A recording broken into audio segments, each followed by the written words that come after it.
Assalamualaikum, bintang kelas hadir lagi. Kali ini saya akan melanjutkan membahas buku matematika kelas 8 semester 2. Yang akan saya bahas di video ini ada di halaman 283, soal nomor 14 dan 15. Disimak ya Dek ya, kita mulai. Bismillahirrahmanirrahim. Nomor 14. Dadu kuning dan biru digelindingkan bersama-sama. A. Tentukan NA. Untuk A, kejadian muncul mata dadu 1 pada dadu kuning dan mata dadu ganjil pada dadu biru. B. Sebutkan semua titik sampel kejadian. Jumlah mata dadu kuning dan biru adalah 6. Oke, jadi ceritanya itu gini Dek. Ada 2 buah dadu. Dadunya berwarna kuning dan berwarna biru. Dadunya ini dadu normal yang memiliki 6 sisi. Ya, karena ada dadu yang memiliki lebih dari 6 sisi itu juga ada.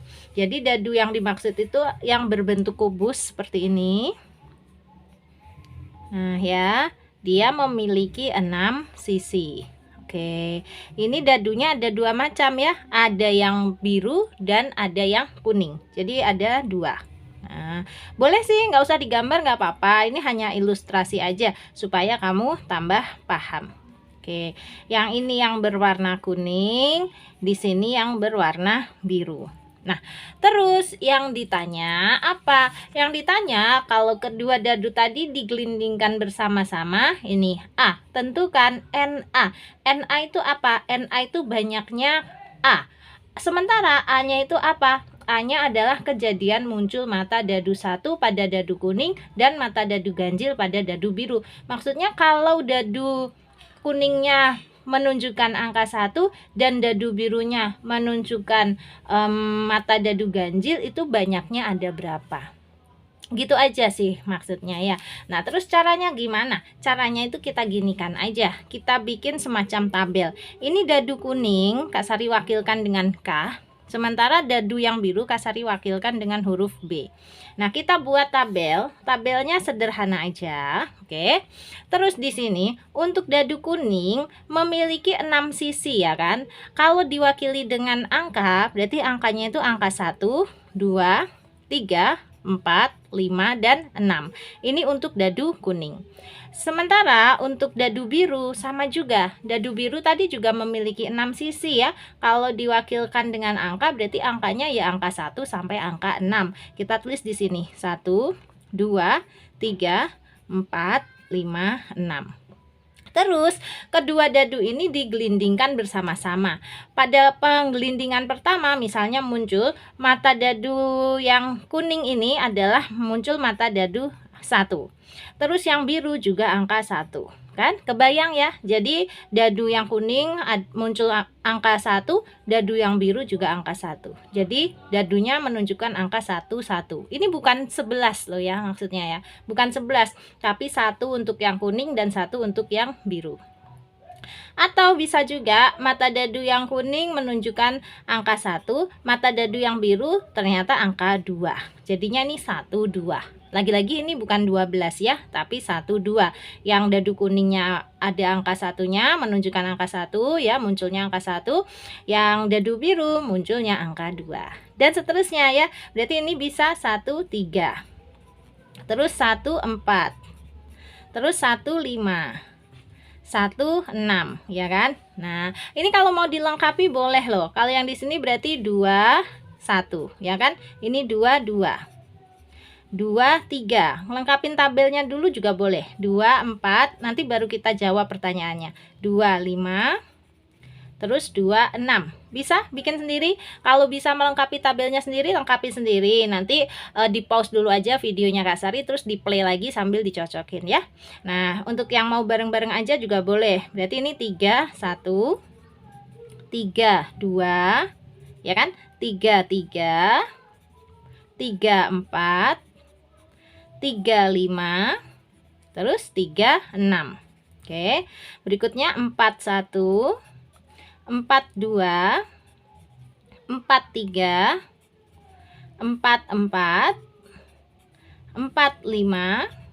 Dan 4, 6. Oke. Oke, lagi 51, 52, 53, 54, 55, dan 56. Terus 61, 62, 63, 64, 65, dan 66. Oke, dah ini kalau lengkap ya, tabelnya jadi kayak gini. Nah, sekarang untuk yang A tadi kita disuruh menentukan banyaknya kejadian A. A itu adalah muncul mata dadu satu pada dadu kuning dan mata dadu ganjil pada dadu biru. Oke, kita lihat dadu kuning munculnya mata dadu satu, berarti yang ini satu, ini kan satu, semua satu nih, berarti yang di sini. Nah, di antara pilihan ini ternyata haruslah yang mata dadu ganjil pada dadu birunya. Mata dadu ganjil pada dadu biru itu yang ini deh. Nih, satu ini kan ganjil. Terus ini juga kan 3 ganjil, terus ini 5 ganjil. Berarti hanya yang ini nih, 1, 2, dan 3. Jadi banyaknya ada 3. Kalau yang ini 2, ini kan 2 punyanya dadu biru ya, tapi 2 kan bukan ganjil. 2 adalah genap. 4 juga genap, 6 juga genap. Ya, yang ganjil hanya 1, 3, dan 5, dan semuanya harus angka 1 untuk dadu yang kuning. Gitu. Jadi NA sebanyak berapa, Dek? 3 ya. Ada 3. Jawab aja di sini. NA sama dengan 3.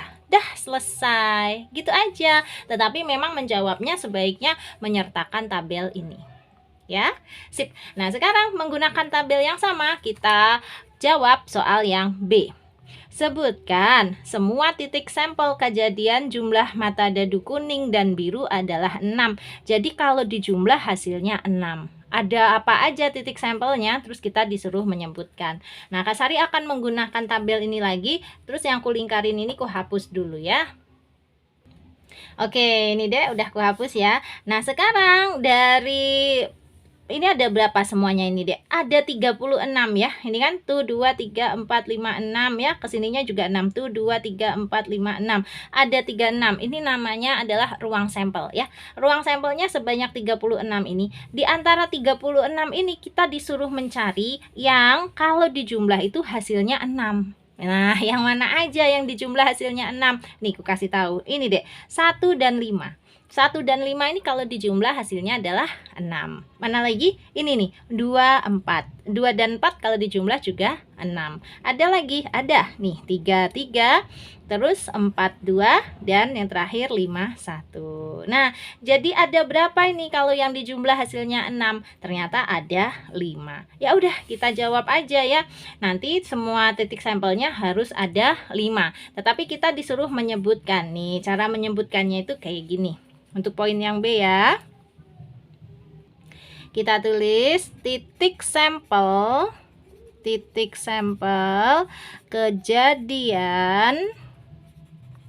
kejadian apa? Jumlah mata dadu kuning dan biru adalah 6. Jumlah mata dadu biru dan kuning adalah 6. Nih, kasih sama dengan, terus buka kurung kurawal. Setelah itu kurung biasa, sebutkan satu persatu. Yang ini 1,5, nulisnya gini, 1,5 tutup kurung, koma lagi, terus nih 2 dan 4 ya, berarti 2,4 tutup kurung, koma lagi, nih 3,3 tutup kurung, koma lagi. Kalau nggak cukup boleh bersambung ke bawahnya. Di sini buka kurung biasa. Terus berapa, Dek? 4,2 tutup kurung, koma, buka kurung lagi, 5,1 tutup kurung, terakhir kurung kurawal. Gini. Ya, ini cara menjawabnya untuk pertanyaan yang B. Selesai ya. Berarti soal nomor 14 beres. Sekarang kita lanjut ke soal nomor 15. Nomor 15. Peluang muncul angka atau gambar dari pelemparan sebuah mata uang logam adalah sama. Ya. Yang A, berapakah frekuensi harapan muncul angka jika uang itu dilempar 100 kali? B, Berapakah frekuensi harapan muncul angka jika uang itu dilempar 150 kali? Nah, di sini ada keterangan untuk mengerjakannya. Kita baca dulu. Frekuensi harapan kejadian A yang dilakukan sebanyak N kali percobaan biasanya dirumuskan dengan FHA. FH itu mewakili frekuensi harapan ya, munculnya kejadian A, sama dengan PA. PA ini artinya peluang kejadian A dikali N. N ini adalah banyaknya percobaan, di mana PA itu sama dengan peluang kejadian A. Jadi sebenarnya rumusnya hanya yang ini, supaya kalian nggak bingung, nggak usah diterusin pakai komanya itu. Jadi menentukan frekuensi harapan itu sama dengan peluang dikali banyaknya percobaan ya. Nah, kita tentukan dulu untuk kasus ini. Nah, munculnya angka atau gambar, peluangnya berapa sih? Katanya kan peluangnya itu sama. Ya memang sama. Logikanya gini deh. Untuk nomor 15 ya. Logikanya ini kan ada sebuah mata uang. Mata uang itu kan memiliki dua sisi ya, sisi atas dan sisi bawah yang nggak kelihatan. Nah, kalau sisi atasnya sudah angka, berarti sisi bawahnya adalah gambar. Ya kan, logikanya gitu ya. Kak Sari punya koin nggak? Aku tunjukin deh pakai koin biar makin paham. Nah, ini deh, Kak Sari punya koin ya. Di sini koin 500. Nah, yang dimaksud angka itu yang ada angka 500-nya ini. Yang dimaksud gambar itu yang gambar burung garudanya ini, ya. Jadi, peluang munculnya angka dan peluang munculnya gambar itu sama. Sama-sama berapa? Sama-sama 1/2. Jadi peluang angka sama dengan 1/2. Peluang gambar juga sama dengan 1/2. Kok bisa 1/2, Kak? Ya, kan ini kan kalau koin itu atau mata uang itu kan sisinya ada dua, makanya dia tulisnya per 2. Nah, sementara untuk gambarnya atau untuk angkanya hanya ada satu, ya, makanya dia 1/2. Untuk gambar juga gitu, gambarnya ada satu, sementara sisinya ada dua, maka peluang gambarnya adalah 1/2. Sampai situ jelas dulu ya. Ini bahkan belum mengerjakan soalnya ya. Ini kita masih mencari tahu informasinya dulu. Bahwa ini peluang muncul angka, ini nanti perlu loh ya. Peluang munculnya angka adalah 1/2. Kok diperlukan, Kak? Ya, karena kan peluang itu nanti digunakan di rumus ini deh untuk menghitung frekuensi harapan. Ya, jadi kita siap ya menjawab pertanyaan yang A dulu kayak gini. Kita tulis untuk poin yang A, diketahuinya peluang A sama dengan 1/2, oke. Dan satunya lagi NA atau N saja, nggak masalah. Nah, atau N aja, kita ngikutin rumusnya ya. Jadi di sini rumusnya N saja, ya udah kita ikutin. Ini loh, N di sini ya. Ini N-nya sama dengan banyaknya percobaan. Banyaknya percobaan untuk kasus yang A ini berapa kali? Ini 100 kali. Jadi kita tulis N-nya sama dengan 100. Nah, sehingga sekarang kalau mau menghitung frekuensi harapan munculnya kejadian A itu sama dengan ya 1/2 kali 100, gitu aja kok. Kalau mau ditulis rumusnya boleh banget. Berarti sama dengan nih P dalam kurung A kali N gitu. Berarti sama dengan PA-nya berapa? 1/2 kali N-nya berapa? 100. Nah, 1/2 kali 100 berapa? Ya seperti 100 dibagi 2. 100 bagi 2 kan 50. Nah, 1 kali 50 ya 50. Jadi frekuensi harapannya adalah 50. Ya. Nah, satuannya apa? Kalau frekuensi harapan itu satuannya kali. Kayak gini, nulis kali. Maksudnya 50 kali. Gitu deh. Jadi, kalau mata uang logam tadi digelindingkan sebanyak 100 kali, maka kemungkinan muncul angka itu sebanyak 50 kali. Itu loh artinya, ya. Karena peluang munculnya angka adalah 1/2. Sip. Nah, sekarang menggunakan cara yang kurang lebih sama, kita kerjakan soal yang B. Ini berapakah frekuensi harapan muncul angka? Berarti nanti yang kita tulis peluangnya angka juga ya, karena yang ditanyakan muncul angka juga. Jika uang itu dilempar 150 kali, nah berarti ini N-nya ganti. N-nya sekarang 150. Catat dulu di sini. Yang B, peluang angka. Sekarang peluang angkanya sih tetap, tetapi N-nya yang ganti ya. Banyak percobaannya adalah 150 kali, atau kita tulis 150 saja. Sehingga frekuensi harapan munculnya A sama dengan rumusnya sama, yaitu PA kali N. Sama dengan PA-nya yang ini 1/2 kali N-nya yang ini 150. Sama dengan berapa? 1/2 kali 150 itu ya 150-nya bagi 2 aja. 150 bagi 2 kan 75. Sisa 1 kali 75. 1 kali 75 adalah 75. Satuannya kali. Udah selesai. Seperti ini mengerjakan soal nomor 15 ya.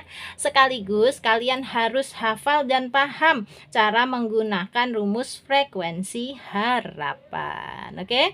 Kalau ada pertanyaan, Dek, boleh tanyakan di kolom komentar ya terkait soal nomor 14 dan soal nomor 15 ini. Tetapi kalau pertanyaannya di luar soal nomor 14 dan 15 pada video ini, kalian bisa tanyanya di grup aja. Untuk itu yang mau gabung ke grup boleh chat aja ke nomor 081 456 10 9870. Grupnya Kak Sari ada 2 macam dong. Ada yang gratis dan ada juga yang berbayar. Kamu boleh pilih ingin digabungkan ke dalam grup yang mana. Nah, sekarang Kak Sari pamit dulu ya. Kalau kamu suka dengan video ini, silahkan like, komen, dan share ke teman-temanmu. Dan kalau kamu belum subscribe channel ini, boleh subscribe. Terima kasih banyak. Assalamualaikum warahmatullahi wabarakatuh.